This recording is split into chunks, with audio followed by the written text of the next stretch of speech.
For a long time, I believed silence kept me safe, because every time my family knew too much, they found a way to take control of something that belonged only to me in the end. My name is Denise. I am 32 years old, and I never planned to tell anyone that I bought a house without saying a word to my family because I knew exactly how they would react. The moment my mother found out, her voice changed on the phone. She said, "Why didn't you tell us this kind of thing first?" I tried to stay calm while she kept talking. She said, "This changes everything. You know your sister's family needs more space." A few minutes later, my father texted me, "Call us back. This needs a family discussion." That was when I realized they were not shocked because I bought a home. They were shocked because they were not included in deciding how it would be used. Later that night, I heard my sister say through the phone, "If she has space, the kids deserve to live somewhere better. It would be selfish to keep it to herself." Nobody asked what I wanted. Nobody asked why I bought it quietly. They were already talking about room schedules, who would stay where, who would get a key, as if my home already belonged to all of them. What they didn't know at that moment was, I had already made my own decisions, my own plan, my own rules, and I was not about to let them rewrite my life again. Before I continue, if you enjoy real family drama stories like this, take a second to subscribe. Hit the like button and share your thoughts in the comments, because this story gets much more intense from here. When I was growing up, I learned very early how quiet I had to become to survive.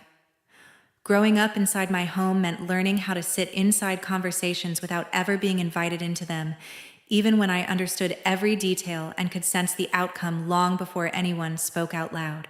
I was often present when choices were made about money schedules or family priorities, yet my presence felt ceremonial rather than meaningful, as if I existed only to confirm that the room looked full. I learned to recognize subtle signals in voices, pauses, and glances, because those small changes often carried more information than words ever did in my house. My sister Brianna was introduced into those moments naturally, not by announcement, but by expectation, because mom and dad adjusted their time around her needs without ever feeling required to explain those changes to me. I watched plans shift quietly as dinners were delayed, weekends were rescheduled, and routines were redirected, while I learned not to ask questions since silence created fewer problems than curiosity. Sometimes I could see decisions forming before they were spoken, yet I stood still, knowing that interrupting the process would only make me look like someone who did not understand their place. At school, I learned how to manage independence before I understood what the word meant, because I attended meetings, small competitions, and routine events alone, while trying to appear composed in front of teachers and classmates who assumed this was normal for me. I waited for rides without complaint. I found my own way home. In contrast, Brianna always had someone arriving early, sitting close, smiling loudly, and making sure her presence felt celebrated. I memorized classroom layouts, hallway shortcuts, and quiet corners where I could sit without drawing attention, because being unnoticed often felt safer than being partially seen. When emotions surfaced, they were treated like unnecessary disruptions rather than real signals, because any attempt to speak about feeling overlooked was labeled as being dramatic, selfish, or unable to handle small disappointments. I swallowed reactions carefully. I adjusted my tone. I trained my face to show calm. I learned that expressing disappointment only stretched the distance between me and the people who were supposed to understand. Over time, I even became careful with the words I chose in my own thoughts, filtering them before they could become hopes that would later be broken.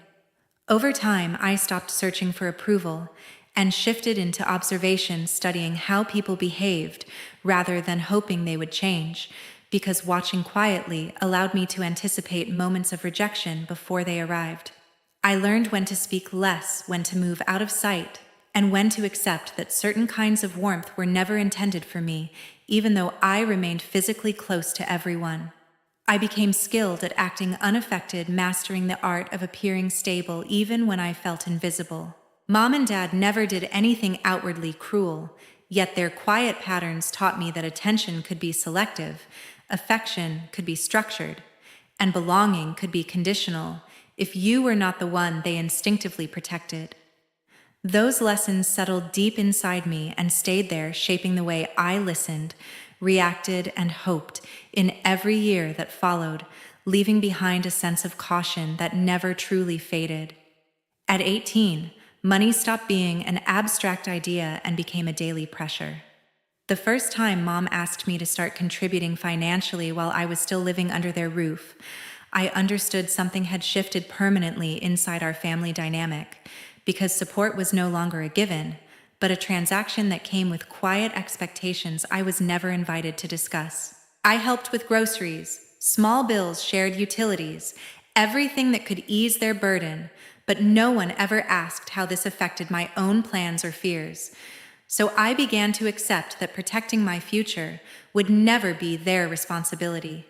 Brianna never faced that same pressure because every expense connected to her life was handled without hesitation and without uncomfortable conversations about limits or accountability. Tuition, personal spending, travel costs, personal needs were simply covered quietly, approved, and treated as normal family support rather than something that needed to be earned or justified. Watching this unfold did not make me angry in a loud way, but it made me deeply aware that our paths were not being shaped with the same expectations, which forced me to think several steps ahead long before I felt ready. When it came time to choose what direction my life would take, I avoided anything that sounded like a dream and leaned toward practicality, stability, and a career path that promised consistent income rather than emotional satisfaction. I did not tell anyone that I wanted more creative goals because those felt like luxuries I could not afford, so I chose a field based on job security, predictable schedules, and the ability to stand alone if I ever had to leave everything behind without help or apology. My part-time job in a logistics warehouse became my first real introduction to the adult world because the environment was not gentle, the rules were clear, and effort was measured without favoritism. I worked with people who did not care about my family, background, did not ask about where I came from, and did not protect me from difficult tasks. That experience grounded me in a way my home never did, because for the first time I felt seen for what I could actually do, rather than where I stood in someone else's priorities. As paychecks started arriving regularly, I stopped viewing money as something that simply appeared when needed and began treating it as a tool for distance, safety, and control over my own choices. I opened my own account quietly. I tracked every dollar. I stopped discussing my earnings with Mom and Dad. The more I earned, the more I understood that independence was not given in families like mine. It had to be built quietly and without permission. By the time I stepped fully into adulthood, I had formed a simple belief that shaped almost every decision I made afterward, which was that relying on anyone would place me back into a position where I could be ignored, redirected, or made invisible without warning. Sometime later, the distance between me and them started to feel deliberate rather than accidental. 3 years later, my work started changing my position in ways my family never expected. Being hired full-time at the logistics company gave me a level of control I had never experienced before, not in my home, not in my childhood, not in any version of my life that existed before steady paychecks and predictable structure started shaping my daily choices. Having a badge, a fixed schedule, and clear expectations made me feel like my future was no longer floating in uncertainty because effort finally connected to outcome in a way that made sense to me. The promotion to shift coordinator did not arrive through chance connections or timing because it grew out of extra hours that wore down my body. Slowly, strict routines I set for myself, and a discipline that forced me to show up even when exhaustion settled into my muscles. I stayed late. I solved small problems before they became big ones. I learned how to manage people without raising my voice. I learned how to take responsibility when things went wrong without pointing at anyone else. That position was built inch by inch, through choices that no one else wanted to make consistently. Every performance bonus I received became part of a long-term plan rather than something to spend quickly for comfort or distraction, because I had already lived long enough without safety to know that temporary pleasure was not worth sacrificing permanent stability. I did not upgrade devices just because others around me did. I did not change my lifestyle to match coworkers who treated money like something that would always return. Instead, I built quiet habits that protected my progress tracking expenses, carefully separating savings from spending, and keeping my goals hidden from conversations that would have watered them down. The slow process of building credit did not happen overnight, and it never felt exciting, but it felt real, because every small improvement brought the idea of ownership closer to my reach without making it feel like a fantasy. I learned how to live below my means. I learned how to avoid unnecessary debt. I learned how to keep my name clean and reliable on paper.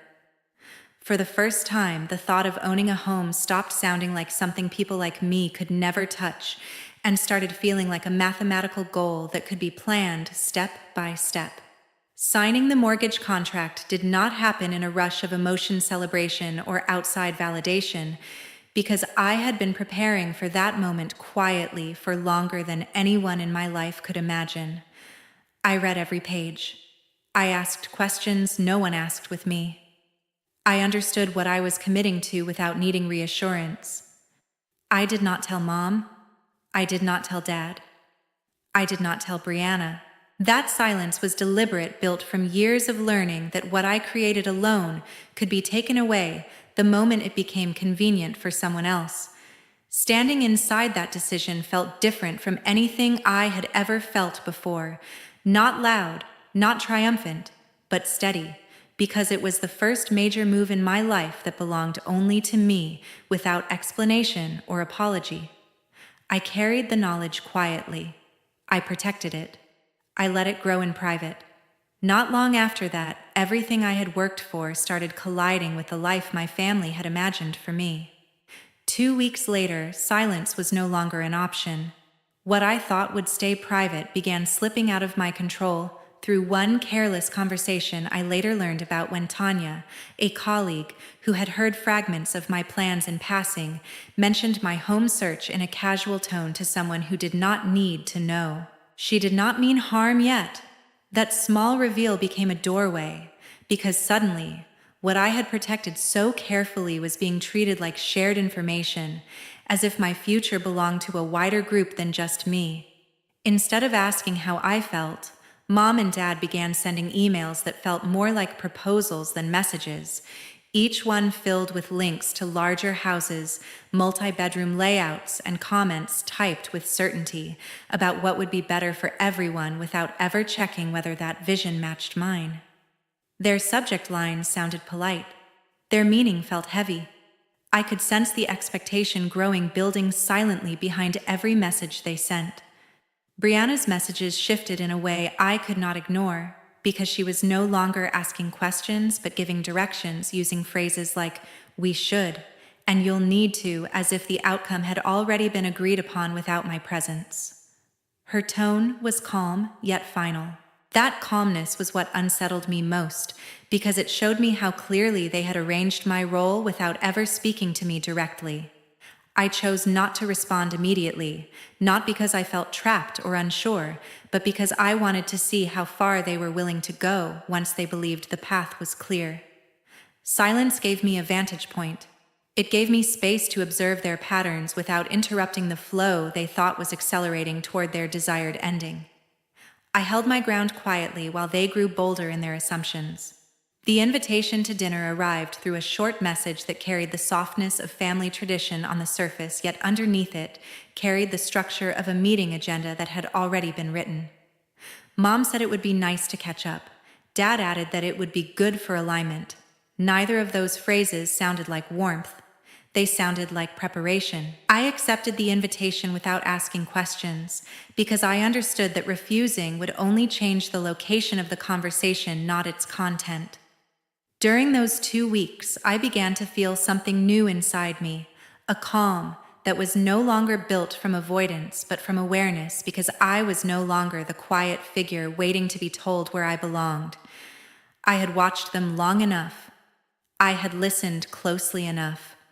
I could feel the structure of their plan even before it was spoken aloud.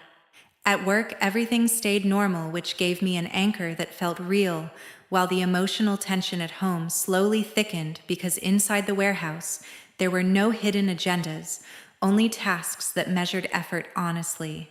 It reminded me that I had built something stable with my own hands, something that could not be rewritten by other people's expectations, no matter how confidently they tried. I read every email carefully.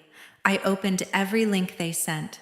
I memorized the way they described space, comfort, and family, because their vision always had one silent feature that they never said directly, which was that the center of it all would not be me. I was meant to be the framework. I was meant to be the foundation. I was not meant to be the owner of my own future in their version of reality.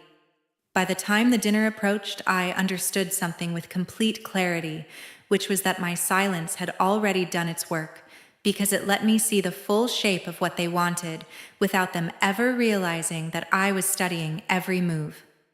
They believed the path was smooth. They believed the outcome was certain. I knew the truth was more complicated. That Saturday, the room felt less like a family space and more like a negotiation table. When I walked into the dining room, the air felt arranged before any of us spoke, like the chairs had been placed for a purpose that had nothing to do with connection and everything to do with positioning. My father did not ask how I had been living, and he did not ask whether I felt settled in my own routine, because the only thing he seemed interested in was the concept of space square footage and how my future living situation could be adjusted to serve more than just my life. His voice stayed calm, but the direction was clear enough to make the warmth drain out of the room. He leaned forward slightly and said, "You'll need to think bigger. This house should work for all of us." No one corrected him. No one questioned the language. My mother nodded as if this had already been discussed somewhere without me, and her tone did not rise or soften when she added, "There's no reason for wasted space when family needs it." Her words did not sound cruel. They sounded organized in a way that made them heavier. I looked at their faces while they spoke, and I could see that they were not imagining me inside a home I chose, but a structure they could extend, shift, and repurpose, as if my future was a layout they had every right to redesign.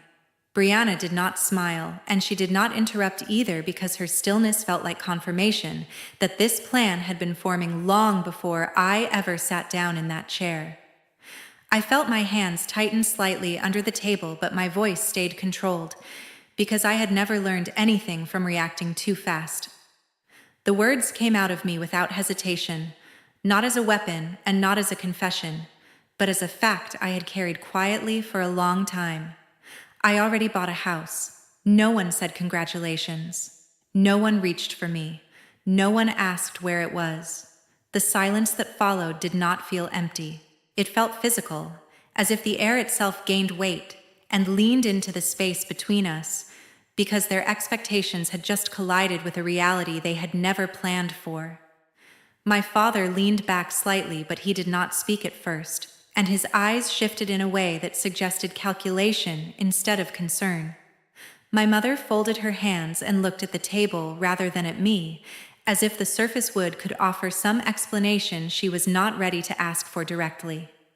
Brianna's expression changed only for a second, but I noticed it because the tightness around her mouth looked closer to disruption than surprise, as if the version of events she had prepared for in her mind had been rewritten without her consent.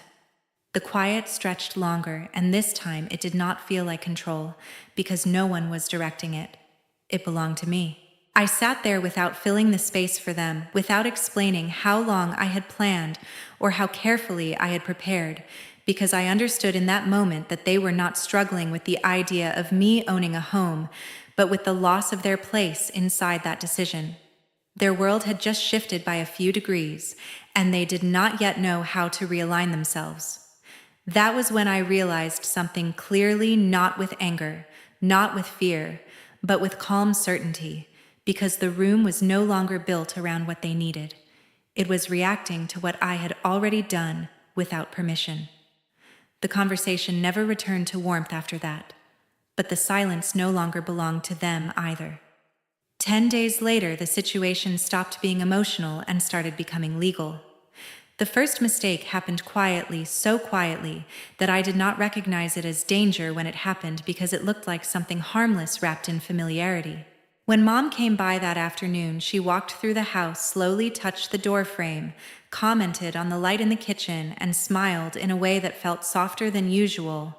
So I never thought to count my keys after she left, or question why she lingered so long near the hallway drawer. I only understood what had really happened much later, when the calm of routine was already broken. The second step happened while I was not even inside my own home. I was at work following the rhythm of schedules and deadlines, believing that the walls I paid for, locked and maintained, represented real privacy. That belief collapsed the moment I returned and saw unfamiliar boxes near the entry furniture, moved bags stacked carelessly against a wall that used to be clean. At first, my mind tried to build excuses because shock has a way of protecting you from the sharpest parts of reality. Then I heard Brianna's voice from the living room, steady and completely unafraid, speaking as if she were explaining something obvious instead of justifying an invasion. She looked at me and said, "Mom said it was fine, she gave us the key." There was no hesitation in her tone. There was no doubt on her face.